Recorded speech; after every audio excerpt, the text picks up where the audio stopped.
सिर्फ तेज गति से आगे बढ़ाया, बल्कि समय के अनुसार गुजरात के विकास को जिस परिवर्तन की ज़रूरत थी वो भी प्रधानमंत्री नरेंद्र मोदी ने वहाँ पर करके दिखाया।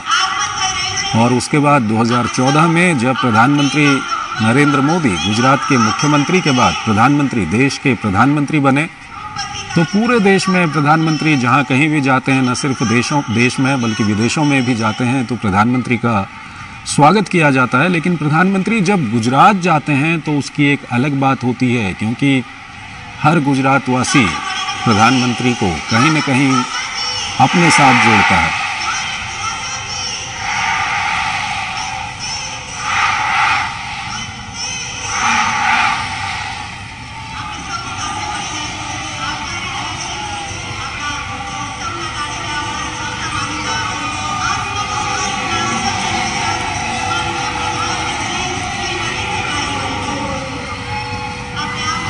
प्रधानमंत्री नरेंद्र मोदी और गुजरात के मुख्यमंत्री भी उनके साथ मौजूद हैं।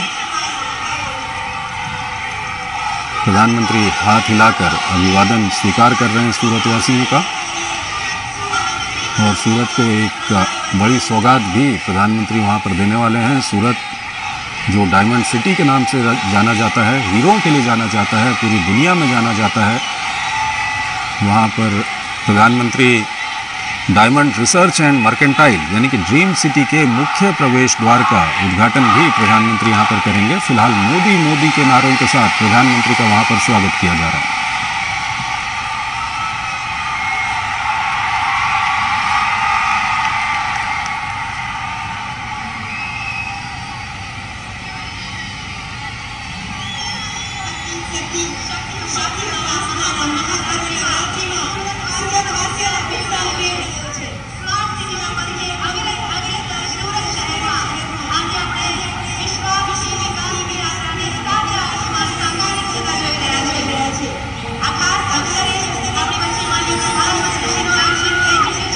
नरेंद्र मोदी के प्रधानमंत्री बनने के बाद सबसे बड़ा फ़ायदा जो गुजरात को ये हुआ कि जो आज की तारीख में कई राज्यों को ये फ़ायदा होता है, जहाँ पर केंद्र में भी और राज्यों में भी एक ही पार्टी की सरकारें हैं, तो इसका बहुत बड़ा फ़ायदा होता है। और यही फ़ायदा गुजरात को नरेंद्र मोदी के प्रधानमंत्री बनने के बाद हुआ है।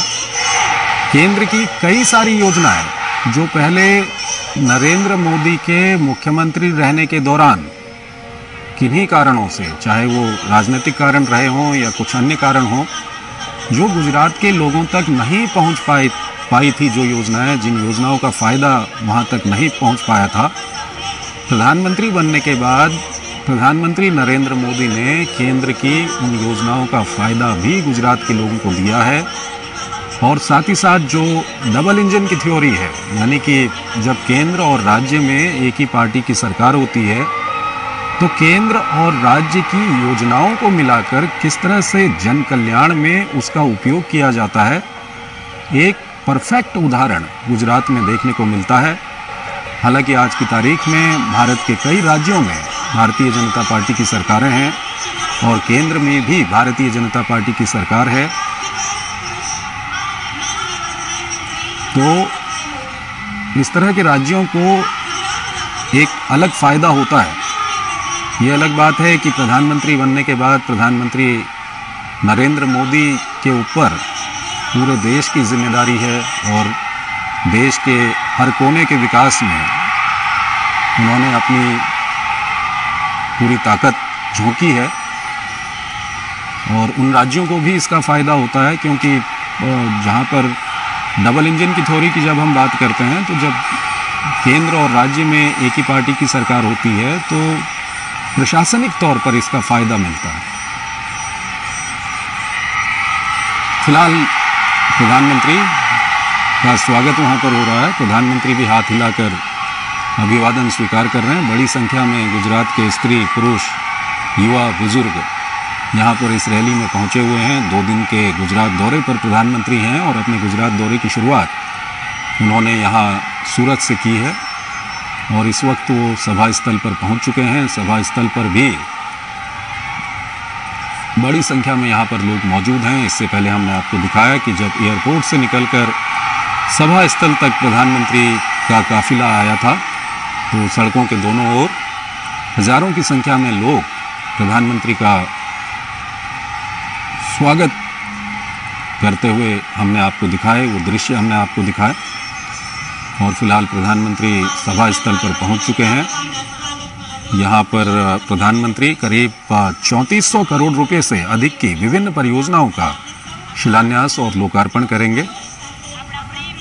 और इन परियोजनाओं की अगर बात करें तो इनमें जल आपूर्ति, जल निकासी परियोजनाओं, ड्रीम सिटी, जैव विविधता पार्क और कई अन्य सार्वजनिक बुनियादी सुविधाओं से जुड़ी हुई परियोजनाएं हैं। इलेक्ट्रिक वाहन से जुड़ी आधारभूत सुविधाओं के साथ साथ केंद्र और राज्य सरकार द्वारा जो संयुक्त विकास कार्य किए जाते हैं, यानी कि ऐसे विकास कार्य जिनमें केंद्र सरकार की बड़ी भूमिका होती है,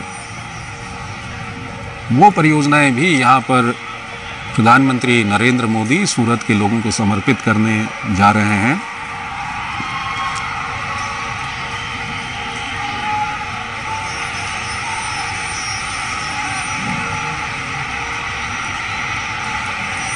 और प्रधानमंत्री नरेंद्र मोदी जब भी गुजरात जाते हैं उनका इसी तरह स्वागत होता है।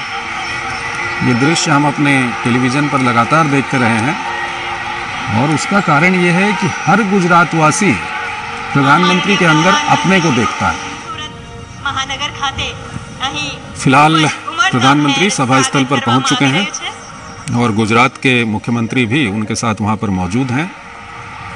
कुछ ही देर में प्रधानमंत्री यहाँ पर विकास परियोजनाओं का शिलान्यास और लोकार्पण करेंगे, सूरतवासियों को संबोधित भी करेंगे।